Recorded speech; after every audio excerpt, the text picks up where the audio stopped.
À terme, je suis d'accord avec le fait qu'il faille rendre la vie des non-vaccinés beaucoup plus difficile pour les inciter à se faire vacciner. Parce que si les mecs n'ont pas compris qu'ils doivent se faire vacciner aujourd'hui alors qu'on a des vaccins gratuits, on a les doses aujourd'hui et qu'ils ne veulent pas se faire vacciner parce que X, Y raison dans leur tête ou ce qu'ils ont vu, lu sur les réseaux sociaux, il faut un moment que les mecs...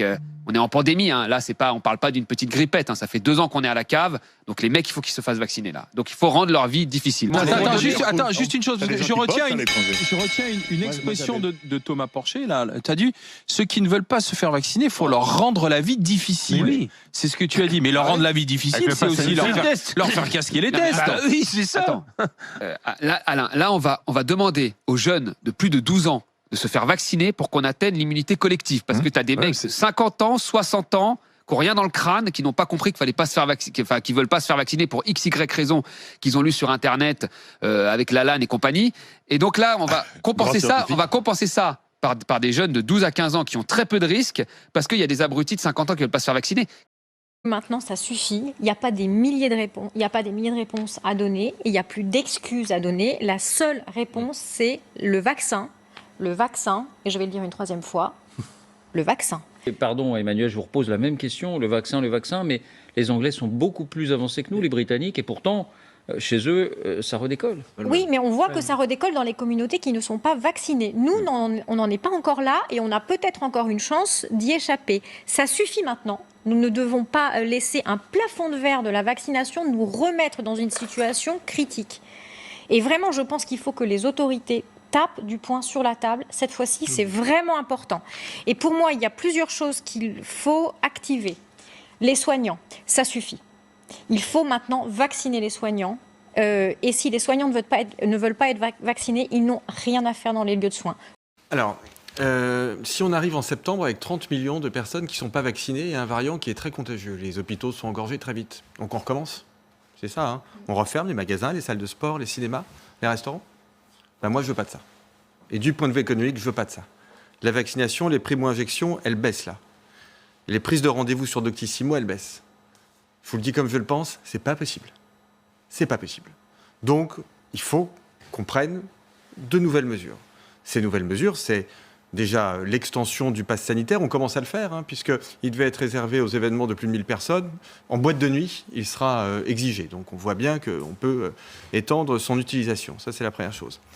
La deuxième chose, comme l'a proposé Martin Blachier il y a quelques semaines, et je suis entièrement d'accord avec ça, pour certaines professions, vaccination obligatoire. Enfin, je veux dire, pour les EHPAD, à minima pour les professions médicales et paramédicales. Ça me paraît, et pardon de vous le dire aussi brutalement, il y a en effet une liberté, mais il y a aussi la liberté de ne pas exercer une profession médicale. Si on ne veut pas se faire vacciner quand on fait une profession médicale, c'est vraiment un problème. Et c'est un grave problème. Puis la troisième chose, en effet, on cesse le remboursement, sauf quand c'est sur prescription médicale, bien évidemment, mais on cesse le remboursement de ces tests. Parce qu'on ne peut pas en rester là. Enfin, je veux dire, il faut qu'on avance. Il faut qu'on sorte de la crise. C'est pas possible. On ne va pas recommencer au mois de septembre. Je veux dire, on est toujours lancé dans une course contre la montre entre la vaccination et l'épidémie. Or, première chose, on ne manque plus de doses. On en avait 3 millions par semaine en mai, on en a maintenant 4 millions par semaine en juin. Il y a des centaines de milliers de créneaux de vaccination libres parce que, en plus, la vaccination recule. Alors, les chiffres globaux montrent que ça recule pas, mais c'est les gens qui s'étaient fait vacciner une première fois qui, eux, continuent sur la dynamique, alors que le nombre de primo-vaccinés chute de façon absolument préoccupante. Donc, moi, c'est simple, les non-vaccinés, ce sont des dangers publics pour les autres. Donc moi, j'ai une démarche qui est très claire, c'est je fais tout pour en faire des parias de la société. C'est-à-dire que vous ne voulez pas vous faire vacciner, vous mettez la vie des autres en danger, et vous mettez la vôtre aussi, mais ça on peut pas vous le reprocher. Eh ben, vous ne bénéficiez pas des mêmes droits que les autres citoyens. Vous ne pouvez pas sortir, vous ne pouvez pas aller au resto, vous ne pouvez pas aller au cinéma, etc., etc., de façon à ce que tout le monde soit incité à se faire vacciner. Je rappelle que il y a eu encore des morts récemment, notamment du variant Delta. Ils étaient tous pas vaccinés. Donc il y a un moment où la connerie, ça suffit. L'obligation, convaincre, on voit bien que ça sert à rien. Tous les gens qui défilent sur notre antenne, qui ne veulent pas se faire vacciner, ils sont de plus en plus irréductibles au fil des jours, avec des arguments de plus en plus nuls. Et j'espère que ceux qu'on aura aujourd'hui, ils auront un peu plus de biscuits que on ne sait pas dans 15 ans ce que ça va donner, etc. Moi, je les attends là. Appelez, appelez, téléphonez, et on vous vaccinera de force. Moi, je vous ferai emmener par 2 policiers au centre de vaccination. Parfaitement. J'espère que tu n'es pas sérieux. Il devient Si, je suis très complètement sérieux. zinzin. Il faut aller Laurent. les chercher avec les dents.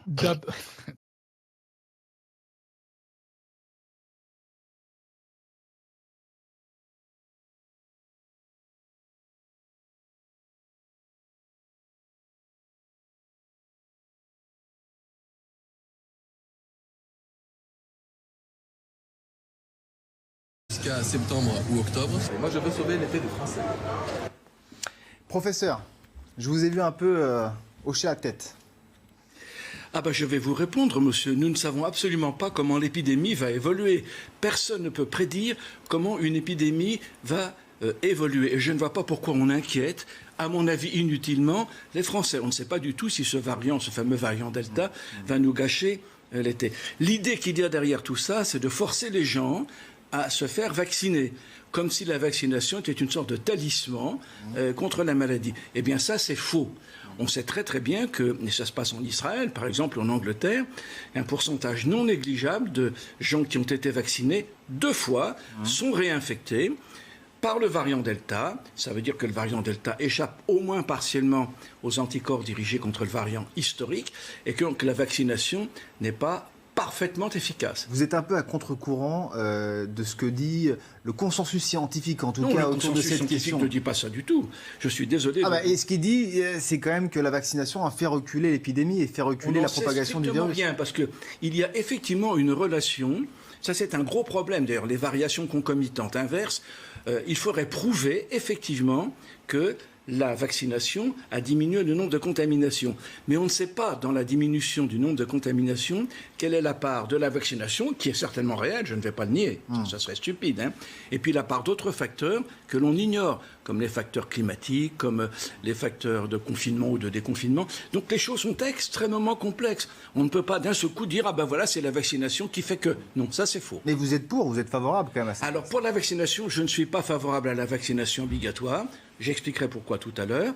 Je pense que la vaccination est utile, ça c'est clair, et je le redis parce que j'ai déjà dit, pour des gens qui sont à risque, alors qui ont un certain âge, quoique, je le redis aussi, le facteur âge n'est pas forcément le plus grave, des gens âgés depuis 75 ans et qui surtout présentent ce qu'on appelle des comorbidités, l'hypertension, le diabète, l'immunodépression, par exemple, ou l'obésité. Alors ça, évidemment, ces gens-là, ils ont intérêt à se faire vacciner parce que le bénéfice-risque est en faveur du bénéfice. Pour les autres, vous savez, il faut savoir quand même comment se présente la Covid-19 dans son état naturel pour des gens qui ne sont pas vaccinés. La plupart du temps, ils sont asymptomatiques. Il y en a certains qui font des petits symptômes, voire des symptômes plus graves. Il y en a très très peu qui font des formes très très graves. Donc il aurait fallu plutôt vacciner uniquement les personnes fragiles, en ce cas qui présentent ces comorbidités. Eh bien, ça c'est clair. Ça, c'est clair. C'est probablement. On a commencé à le faire dans les EHPAD d'une manière systématique, mais on a quand même vu, notamment en Belgique, des gens qui étaient vaccinés et qui ont été recontaminés par le variant indien et qui se sont pas très bien comportés quand même. Hein. Bon, je tiens à préciser, parce que ça n'a pas été dit, les formes graves hospitalisées sont des personnes qui n'ont pas été vaccinées. Donc très important, et ça a été dit par plusieurs médecins. Et je pense que du coup, la vaccination n'est pas l'alpha et l'oméga, c'est pas la solution magique. Il faut inciter fortement quand même les gens à se faire vacciner, c'est important. Vous n'êtes pas d'accord, professeur? Après, sur les statistiques britanniques, certainement pas. Oui, mais les Britanniques, ils ont été vaccinés à l'AstraZeneca, si je peux me permettre. D'accord, mais ils ont été vaccinés. Beaucoup une seule fois, oui. pas 2 fois. Non. Très différent. Sur les statistiques que j'ai qui datent de quelques jours, malheureusement, j'ai pas pu avoir. Il faut être honnête, je n'ai pas eu accès aux sources directes des autorités de santé anglaises. Seulement une source indirecte. Donc je suis honnête. Sur 110 morts, 117 morts exactement, ça date de 3 ou 4 jours, il y en avait 50 qui avaient été vaccinés. 2 fois. Donc il ne faut pas dire que ça protège contre les formes graves. Certes, ces personnes étaient âgées, il n'y a absolument aucun doute, mais il ne faut pas dire aux gens, si vous êtes vaccinés, vous serez certainement et totalement protégés. Ça, c'est faux. Et c'est contre ça que je m'insurge. Parce que ça donne une fausse idée de sécurité. C'est faux. En Israël, sur 100 personnes qui sont de nouveau qui sont infectées, il y en a 40% qui sont des vaccinés. Or, en Israël, on a vacciné près de 65% de la population, et les 40% qui ont été réinfectés ont été vaccinés 2 fois avec le Pfizer. Il ne faut pas nous raconter d'histoire. Je suis désolé. Il faut être factuel. Est-ce qu'il faut se focaliser sur les soignants? Sur les soignants. Écoutez, évidemment, il serait... Alors, je ne suis pas du tout d'accord avec l'idée que le vaccin protège contre les variants ou donne des formes beaucoup moins graves. Ça protège un peu, c'est vrai. Ça protège beaucoup. Moi, je ne suis pas isolé. Non, je ne suis pas isolé. Seulement, les voix de... Professeur, on a vu quand même que ça chutait considérablement dès que mais monsieur, il faut prouver la corrélation scientifique... À cause du vol des canards, oui. Entre diminution des cas qu'on a observé alors qu'il n'y avait pas de vaccination l'an dernier à l'été, et la vaccination. Je ne vais pas dire qu'elle a été inutile, ce serait idiot, voyons. Seulement, ce qui va se passer, d'ailleurs, Pfizer a recommandé une 3e injection, et ce qu'ils sont en train de faire, et ce qui ne me paraît pas idiot du tout, c'est de faire un vaccin avec les variants qui circulent. Mais ils ont bien recommandé en disant un troisième injection. Pas vraiment. À mon avis, pour protéger vraiment, il faudrait, comme pour la grippe, avoir des vaccins contre les variants qui circulent. Donc il faudrait avoir un vaccin contre le variant Delta, et ça, nous ne l'avons pas. Donc ça veut dire qu'il va falloir se faire vacciner chaque année, c'est ce que vous nous dites? Je le crains, je le crains. Bon, en tout cas, en Italie, c'est beaucoup plus radical. Regardez le point de notre correspondant sur place, Alexandre Lenaour. Justement, en Italie, ces soignants, eh bien, ils ont l'obligation de se faire vacciner. Au moment où près d'un Italien sur 3 est déjà vacciné, le gouvernement souhaite conclure au plus vite la vaccination des professionnels de santé. Le pays a d'ailleurs fait le choix de la vaccination obligatoire pour les soignants. C'est entré dans la loi depuis le 28 mai dernier. 2 objectifs à cela, protéger la santé publique et maintenir des conditions sanitaires adéquates dans les hôpitaux et les centres de vaccination, notamment prévenir d'éventuelles contaminations. Cela concerne tous les professionnels de santé dans le sens le plus large du terme, les médecins et les infirmiers bien sûr, mais aussi les sages-femmes, les pharmaciens, les dentistes ou encore les psychologues et les vétérinaires. Alors à l'heure actuelle, si 98% des soignants sont déjà vaccinés, ils sont encore quelques dizaines de milliers à manquer à l'appel. Pour ceux qui refusent la vaccination, 2 sanctions possibles, une séparation avec les patients et la possibilité de se voir privé d'une grande partie de son salaire. Les plus réfractaires pourraient même se voir geler leur contrat de travail ou tout simplement être suspendus de leur activité. Pour professeur Poindron, on va juste rectifier les choses et préciser quand même à nos téléspectateurs. Oui. Vous n'êtes pas en train de minimiser la dangerosité absolument pas de la Covid-19, mais de relativiser en tout cas. Je bémolise. Voilà. Il y a une chose que je voulais dire, parce que faudrait pas. Premièrement, je n'ai pas de conflit d'intérêt. Parce que à vous écouter, je pense qu'il y en a qui pourraient penser que vous auriez des propos, alors pas complotistes, mais conspirationnistes. J'ai déjà dit ici à 3 reprises, à 3 fois je suis venu, que je ne voudrais pas être à la place des pouvoirs publics. Je suis persuadé qu'ils essayent de faire le mieux qu'ils peuvent. Mais, de mon point de vue, ils sont loin des faits qui sont publiés. Et je ne sais pas ce qui se passe. Mais encore une fois, ils font ce qu'ils peuvent. Et comme on est dans une situation entièrement nouvelle, je ne sais pas qui aurait fait mieux qu'eux. Voilà ce que je peux dire. Donc vous êtes d'accord qu'ils sont dans une démarche quand même assez proactive et ils essayent de... Ils essayent, mais comment dire ? Moi, j'aurais pas fait comme ça. Voilà. Mais je ne suis pas ni politique. Mais quand le conseil scientifique s'exprime et dit il faut vacciner tout le monde, il faut vraiment aller... Il n'a jamais dit ça. Enfin, il faut en tout cas aller vers un taux de vaccination le plus élevé possible. Oui. C'est un peu ce que ça veut dire. Oui, vous êtes contre ça, du coup? Donc le conseil scientifique, à quel jeu il joue finalement? Je ne suis pas contre ça. Selon vous? Je suis contre l'idée que lorsqu'on est vacciné, on est protégé. Ça, c'est faux. Ça, c'est faux. On est un peu plus protégé quand même. On est un peu plus protégé, mais il y a des gens qui ne sont pas protégés du tout, qui sont mal protégés pour diverses raisons, et qui peuvent faire des formes graves, voire mortelles, même avec 2 doses. Oui. Voilà, c'est ça qu'il faut savoir. Mais moi, si les gens veulent se faire vacciner, je les encourage, bien sûr. Je ne veux pas dire non. C'est ça qu'on voulait entendre. Professeur, je pense qu'on a fait le tour. Peut-être un dernier mot. Vous vouliez ajouter quelque chose? Non, je pense qu'il faut vraiment calmer la crainte des gens. Voilà, je crois que vraiment, il faut absolument faire en sorte que les gens ne soient pas dans cette crainte perpétuelle. Ça me paraît, je suis d'accord avec vous, obligé, c'est contre-productif. Et puis, j'aurais dire aussi qu'on va voir, et ça c'est déjà vu, pour les passes sanitaires, un trafic de QR code.